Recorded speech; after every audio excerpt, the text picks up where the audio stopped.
বিশ্বনবী বলতেন জুমার দিন শ্রেষ্ঠ দিন, এই দিন আমার উপরে বেশি বেশি দুরূদ পড়ো। ফাইন্না সালাতাকুম মা'রুদাতুন আলাইয়া, কেননা তোমরা যে আমার উপরে দুরূদ পড়ো, কিয়ামতের আমি মরে যাওয়ার পরে এই দুরূদগুলো কে পাঠিয়েছে তার নাম, তার বাবার নাম সহ ফেরেশতারা আমার কবরে দিয়ে আসে।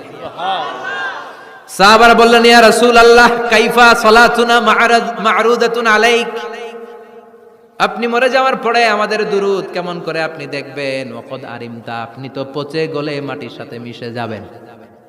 বিশ্বনবী বলেন, ইন্নাল্লাহা হাররামা আলাল আরদি আন তাকুলা আজসাদাল আম্বিয়া, নবীদের লাশকে খেয়ে ফেলা, নবীদের লাশকে পচিয়ে ফেলা জমিনের সব মাটির জন্য আল্লাহ হারাম করে দিয়েছে। নবীদের লাশ পচে না, নবীদের লাশ গলে না।